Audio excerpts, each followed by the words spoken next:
नमस्कार साथियों, मंजिल की मुस्कुराहट चैनल में आप सभी का स्वागत है। हमारी आज की कहानी का नाम है औलाद पालो पर उम्मीद नहीं। अरे राजू बेटा, जरा इधर तो आना, पीने के लिए एक गिलास पानी तो ला देना। राजू, ओ राजू। देवकी जी अपने पोते राजू को आवाज लगाती रह गई, लेकिन राजू अपनी दादी माँ की बात को अनसुना करते हुए बाहर खेलने दौड़ गया। देवकी जी ने अपनी बहू को आवाज लगाई, लेकिन दोनों बहुओं में से किसी एक ने भी आना जरूरी नहीं समझा। देवकी जी के पति का देहांत हुए 7 महीने हो चुके थे। पति के मृत्यु के बाद वे अब बिल्कुल अकेली पड़ गई थी। देवकी जी के 2 बेटे और एक बेटी है। बेटी की शादी अच्छे खानदान में करके वो उसकी जिम्मेदारी से मुक्त हो चुकी है। दोनों बेटे भी शादीशुदा है। बड़े बेटे राजेश की पत्नी रजनी और छोटे बेटे अमन की पत्नी अमृता है। दोनों का एक एक बेटा है। राजेश का बेटा राजू 10 वर्ष का है, जबकि अमन का बेटा सोनू 9 वर्ष का है। दोनों में 1 वर्ष का फर्क था, परंतु दोनों का जन्मदिन एक दिन ही आता था। घर में सभी लोग अपना ख्याल स्वयं रखते थे, लेकिन यदि घर में किसी को सहारे की आवश्यकता थी तो वह थे देवकी जी, जिनकी ढलती उम्र के साथ शरीर की ताकत और हड्डियों में जान कम होती जा रही थी। अपने घर के आंगन में चारपाई पर देवकी जी अकेली बैठी हुई थी और खुद को बहुत लाचार महसूस कर रही थी। बैठे बैठे सोच रही थी कि यह तो कुदरत का नियम है कि जैसे जैसे नई पीढ़ी के शरीर में ताकत बढ़ती है, वैसे ही पुरानी पीढ़ी कमजोर और लाचार होती जाती है। परंतु नई और पुरानी पीढ़ी के बीच इतनी दूरी आ जाएगी कि ना तो बच्चों को उनका अकेलापन दिखेगा और ना ही उनके आंसू नजर आएंगे। ऐसा तो मैंने सपने में भी नहीं सोचा था। जब 7 महीने पहले उनके पति की मृत्यु हुई थी, तब दोनों बेटे और बहुएं उनकी खूब सेवा कर रहे थे। कुछ ही दिन बीते थे जब दोनों बेटों ने आकर कहा, माँ, हमारा इन 2 कमरों में कैसे गुजारा हो पाएगा। अब बच्चे भी बड़े हो रहे हैं तो उन्हें भी तो पढ़ाई करने के लिए अलग कमरा चाहिए। पिताजी तो कुछ किए बगैर ही स्वर्ग सिधार गए, अब आप ही कुछ कीजिए। बेटे की यह बातें सुनकर देवकी जी कुछ हैरान रह गई और पूछने लगी, लेकिन बेटा, तुम कहना क्या चाहते हो? मैं क्या कर सकती हूँ? मेरे पास तो इतने पैसे भी नहीं है कि मैं मकान पर खर्च कर सकूँ। तभी उनका छोटा बेटा बोला, माँ, पिताजी ने सारी जमीन जायदाद आपके ही नाम कर दी थी। आपकी जो गांव वाली जमीन रखी है उसकी तो आप ही मालिक हैं। माँ, आप उस जमीन का आधा हिस्सा बेच दीजिए। उसे बेचकर जो पैसे मिलेंगे उससे हम ऊपर की 2 मंजिलें बनवा लेंगे।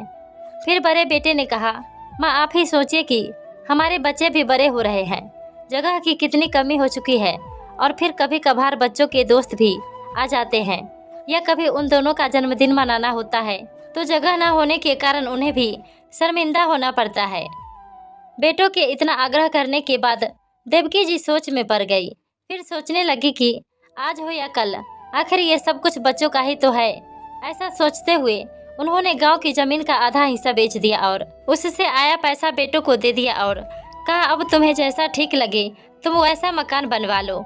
दोनों बेटे ने ऊपर 2 मंजिलें और बनवा ली।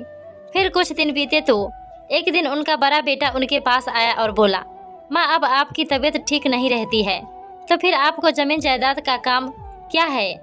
अब इस बुढ़ापे में तो अपनी जिम्मेदारियाँ अपने बच्चों को सौंप दो और फिर आराम से बहुओं से अपनी सेवा करवाओ। शान से बैठकर हुक्म चलाना अपनी बहुओं पर। फिर देवकी जी बोली, बेटा, तू यह सब क्या कह रहा है? मैं कहाँ भागी जा रही हूँ?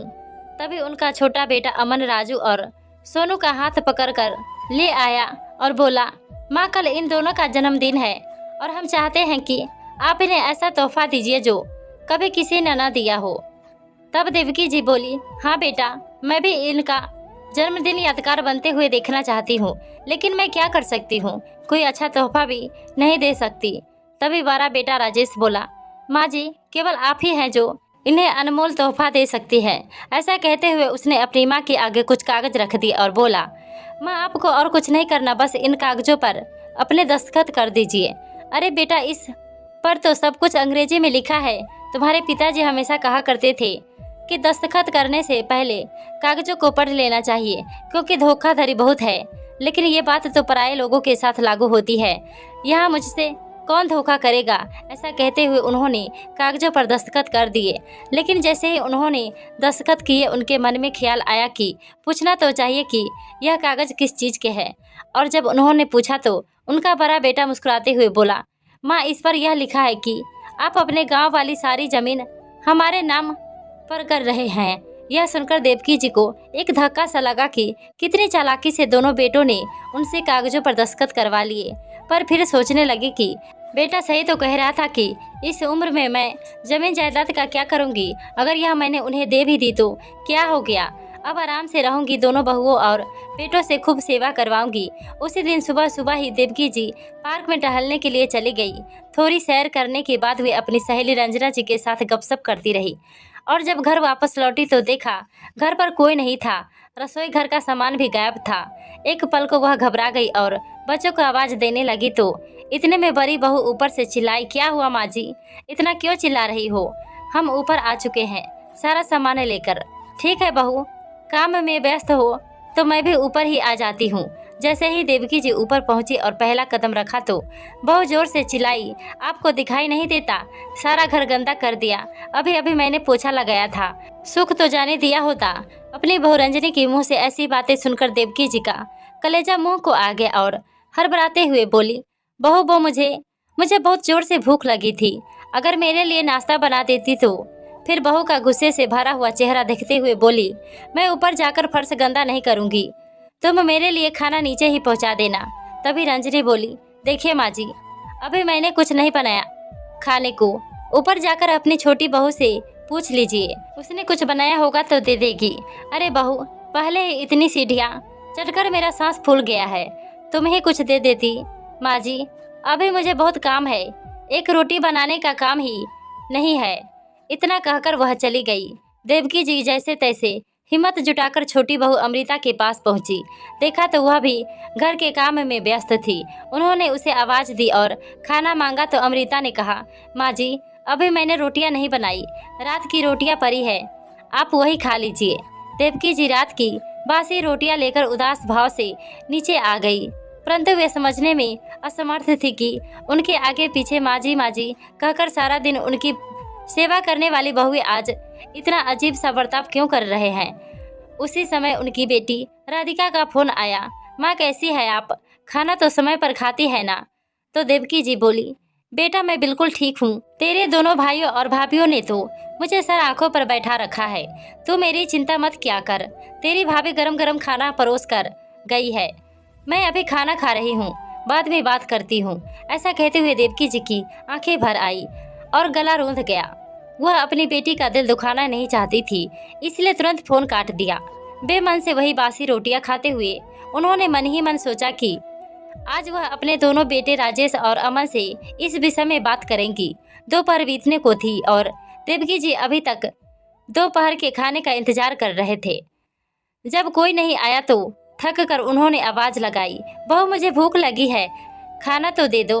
परंतु किसी का कोई जवाब नहीं था। थोड़ी देर बाद उन्होंने फिर से आवाज लगाई। 4-5 बार आवाज लगाने पर भी जब कोई नहीं आया तो थक हार कर वह फिर से ऊपर गई तो बड़ी बहू रजनी ने नाक भौं सिकोड़ते हुए 2 रोटी और सब्जी एक डिस्पोजेबल प्लेट में डालकर ऐसे रख दी जैसे किसी भिखारी को खाना दिया हो। बहू का ऐसा अजीब व्यवहार देखकर देवकी जी की हैरानी का ठिकाना नहीं था।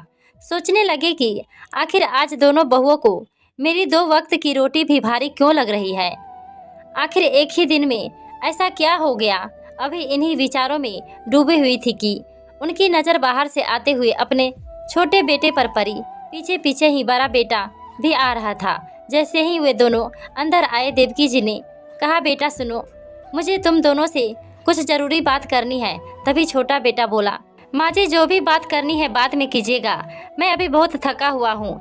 बड़े बेटे ने भी कहा, माँ आपको तो कोई काम है नहीं, हम थके हुए आते हैं। और आप आते ही इतना कहते कहते वे दोनों चले गए। देवकी जी अपना सा मुँह लेकर वहीं बैठी रह गई। उन्हें रात भर नींद नहीं आई। अगले दिन सुबह उठकर उन्होंने अपने बेटे से बात करने की सोची और सीढ़ियाँ चढ़कर ऊपर चली गई। ऊपर जाकर देखा तो उनका बेटा राजेश ऑफिस जाने के लिए तैयार हो रहा था। तभी उनकी बहू रजनी ने मुंह बनाते हुए कहा, सुनो तुम्हारी माँ आई है। देवकी जी यह सुनकर हैरान रह गई और बोली, यह क्या बात हुई बहू, क्या मैं तुम्हारी कुछ नहीं लगती? तभी राजेश बोला, क्या माँ, इसमें इतना नाराज होने वाली क्या बात है? फिर देवकी जी बोली, बेटा बात क्या है, कल से बहू का व्यवहार भी बदला हुआ है और तुम भी इतना अजीब व्यवहार कर रहे हो। क्या माँ आप भी सुबह सुबह फालतू ड्रामा करने लगी? छोटी सी बात का बतंगर बनाने में जरा भी देर नहीं करती। तभी उनकी बहू चिल्लाई, सुन लिया, अब जाइए यहाँ से, नाश्ता करने दीजिए इन्हें। देवकी जी जस के तस खड़ी रह गई। बहू की तेज आवाज सुनकर तो जैसे उनके हाथ पांव सुन पड़ गए थे। उन्हें ऐसा लगा कि जैसे वह किसी बुरे सपने से जागी हो। देवकी जी बेइज्जत होकर बड़ी बहू के कमरे से बाहर निकल आई। वह बहुत ज़्यादा डर गई थी, लेकिन उन्हें भूख लगी थी, इसलिए हिम्मत करके ऊपर छोटे बेटे के पास चली गई। दरवाज़ा खुला था, उन्होंने आवाज़ दी, लेकिन कोई नहीं आया तो वह अंदर जाकर बैठ गई। उनके बेटे अमन ने उन्हें देखा तो रसोई घर में से 2 रोटियां लाकर उन्हें दे दी। अभी देवकी जी ने पहले टुकड़ा मुंह में डाला ही था, इतने में छोटी बहू भी कमरे से बाहर आ गई और बोली, माँ जी आप यहाँ कैसे? अपनी बहू के इस सवाल को सुनकर उनकी आंखें भर आई। यहाँ कैसे मतलब? अब रजनी बहू ने भी मुझे कह दिया है कि यह मत आया करो, और अब तुम भी ऐसी बात करोगी तो मैं कहाँ जाऊँगी? अपनी माँ की यह बात सुनकर अमन ने उन्हें कहा, माँ आप पहले खाना खा लीजिए, फिर बात कर लेना। अमन को अपनी माँ के साथ नरमी से पेश आते देख छोटी बहू अमृता उसे गुस्से से देखने लगी, परंतु उस समय कुछ नहीं कहा। अगले दिन जब उन्होंने अपने बड़े बेटे राजेश से दवाइयाँ लाने को कहा तो बड़ी बहू रजनी ने स्पष्ट जवाब दे दिया कि हमसे अपने खर्चे पूरे नहीं होते तो आपके खर्च कैसे उठाएं? बात केवल 2 रोटी की होती तो चलता था, आपके खर्चे तो कम नहीं है। कपड़ों का खर्च, दवाइयाँ का खर्च, खाने पीने का खर्च, ना बाबा हमसे तो यह सब खर्च नहीं उठाया जाएगा। अब देवकी जी ने बड़ी बहू के पास जाकर खाना मांगना छोड़ दिया था। अब तीनों समय का खाना छोटी बहू के यहाँ से ही खाना पड़ता था। कुछ दिन ऐसे ही चल रहा था। एक दिन जब देवकी जी खाना खाने के लिए अपनी छोटी बहू के पास जा रही थी, तभी उन्हें छोटी बहू अमृता की आवाज़ आई। वह अपने पति से झगड़ रही थी, कुछ सीखो बड़े भैया और बड़े भाभी से। उन्होंने तो अपना पल्ला झाड़ लिया और हमारे माथे छोड़ दिया। आपकी माँ को हमारे खर्च पहले ही कुछ कम है क्या? तभी अमन बोला, तुम्हारी बात ठीक है अमृता, जब बड़े भैया अपनी जिम्मेदारी नहीं निभा रहे तो फिर माँ का सारा बोझ हम ही क्यों उठाए? मैं बड़े भैया से बात करके उन्हें वृद्ध आश्रम भेजने का इंतजाम करवाता हूँ। बेचारी देवकी जी यह सुनकर तो जरूरत ही रह गई और वहीं से वापस नीचे आ गई। अब किसी बेटे बहू के पास दोबारा जाने की उनकी हिम्मत नहीं हो रही थी। आज उनकी बर्दाश्त की हद खत्म होती जा रही थी, क्योंकि उन्हें खाना खिलाना तो दूर, अब कोई उन्हें इस घर में देखना भी नहीं चाहता था। वो अकेली ठुकराई हुई सी आंगन की चरपाई पर बैठी रही। सभी का आंगन में से आना जाना चलता रहता, परंतु किसी के पास इतना समय नहीं था कि अपनी बूढ़ी माँ के पास 2 पल के लिए बैठ जाए। जब बेटों और बहुओं ने ही अपनी जिम्मेदारी से पल्ला झाड़ लिया था तो फिर वो अपने पोतों से क्या उम्मीद करती? आखिर वह भी तो अपने माता पिता के ही नक्शे कदम पर चल रहे थे। इतने बड़े परिवार के होते हुए भी देवकी जी अकेलेपन और भूखमरी की मार झेल रही थी। आज बगैर कुछ खाए पिए वह टहलने के लिए निकल गए तो उनकी सहेली रंजना जी ने महसूस किया कि वह बहुत गुमसुम सी है। थोड़ी देर तो उन्होंने सोचा कि वह खुद ही बता देंगी, परंतु जब देवकी जी ने कुछ नहीं बताया तो रंजना जी ने ही उनकी परेशानी का कारण पूछा। तभी देवकी जी आंसुओं से भरी आंखें लिए बोली, क्या बताऊं रंजना, जब मैंने बेटी को जन्म दिया था तो हम लोगों को लगा था कि हमारे सिर पर किसी ने बहुत बड़ा बोझ रख दिया हो, क्योंकि हमें उसके लिए दहेज जोड़ना पड़ेगा, पढ़ा लिखा कर दूसरे के घर भेजना पड़ेगा। लेकिन जब मेरे एक के बाद एक 2 बेटे पैदा हुए थे तब तो मैं फूली न समाती थी और उनके पिताजी का तो सीना गर्व से चौड़ा हो गया था। हमें लगता था कि शायद हमारे पिछले कर्मों का फल है, हमने मोती दान किए होंगे जो इस जन्म में यह कृपा बरस रही है। और मुझे ऐसा महसूस हुआ था कि जैसे मैंने तो गंगा नहा ली हो। बेटों के साथ तो मेरा बुढ़ापा आराम से कटेगा और वे मेरे बुढ़ापे की लाठी बनेंगे। मैंने तो पूरी उम्र इसी खुशी में, गलतफहमी में बिता दी कि हम बच्चों के ऊपर जो आज खर्च कर रहे हैं वह हमें बुढ़ापे में सूद समेत वापस कर देंगे। अपनी सारी जमा पूंजी हमने अपने बच्चों को उनके पैरों पर खड़ा करने में लगा दी, यहाँ तक कि अपनी सेहत पर ध्यान भी नहीं दिया। अब पति का साथ भी छूट गया है और सेहत भी साथ छोड़ने लगी है। और दोनों बेटे हैं कि मेरी दवाइयों का खर्च उठाना तो दूर, अब तो उनसे 2 वक्त की रोटी तक नहीं खिलाई जाती। अपनी बूढ़ी माँ को सारी बातें बताते हुए उनकी आंखों से आंसू बह निकले। उनका गला रूंध सा गया। रंजना जी ने उन्हें पानी पिलाया और सांत्वना दी कि सब ठीक हो जाएगा। फिर देवकी जी बोली, पता नहीं रंजना, इस उम्र में अब और क्या क्या देखना बाकी रह गया है। भूख से तड़पने के बाद भी अब तक मेरे प्राण नहीं निकले हैं। इतना कहते कहते वह फूट फूट कर रोने लगी और वही जमीन पर बैठ गई। रंजना जी ने उन्हें हौसला दिया और उन्हें उठाते हुए कुर्सी पर बिठाया और बोले, देखो देवकी, यदि तुम ऐसे ही हार मान जाओगी तो इसके बाद भी तुम्हारे बच्चे तुम्हारे साथ न जाने क्या क्या करेंगे। लेकिन यदि तुम हिम्मत दिखाती तो और गलत के खिलाफ आवाज़ उठाती हो तो अपना बचा हुआ जीवन बहुत अच्छी तरह से बिता सकती हो। अपनी सहेली की यह बात सुनकर देवकी जी कुछ सोच में पड़ गई। अब तुम मेरे साथ चलो रंजना जी। देवकी जी को अपने साथ एक ठेले पर लेकर गई, जहां उन्हें भरपेट खाना खिलाया। फिर देवकी जी घर लौट आई। काफ़ी देर देवकी जी कुछ सोच विचार में पड़ी रही। शाम हो चुकी थी, परंतु देवकी जी को दोपहर का खाना भी नसीब नहीं हुआ था। फिर खुद ही हिम्मत करके जो थोड़े बहुत पैसे पड़े थे लेकर पास के किराने की दुकान पर चली गई और एक ब्रेड का पैकेट खरीद कर ले आई। शाम के समय उनकी बेटी राधिका अपने पति के साथ उनसे मिलने के लिए आ पहुंची तो देवकी जी उस समय ब्रेड खा रही थी। अपनी बेटी राधिका को देखते ही उन्होंने ब्रेड का पैकेट छिपा दिया और बोली, अरे बिटिया, तू कब आई? तूने तो आने के बारे में बताया भी नहीं। माँ, जब मैंने आपसे फ़ोन पर बात की थी तो मुझे तभी एहसास हो गया था कि कुछ ठीक नहीं है, इसलिए मैं आपसे मिलने चली आई। मुझे साफ साफ बताओ कि बात क्या है। बिटिया, मैंने तुझे कहा तो था कि सब कुछ ठीक है, तो बिना सिर पैर की ही चिंता कर रही है, देवकी जी ने नजरें चुराते हुए कहा। तभी दरवाजे से आती हुई रंजना जी की आवाज़ आई, क्या ख्याक ठीक है? देवकी जी, राधिका बेटी, अच्छा किया कि तू आ गई। मैं तुझे बताती हूँ कि तेरी माँ कैसे एक एक दिन काट रही है।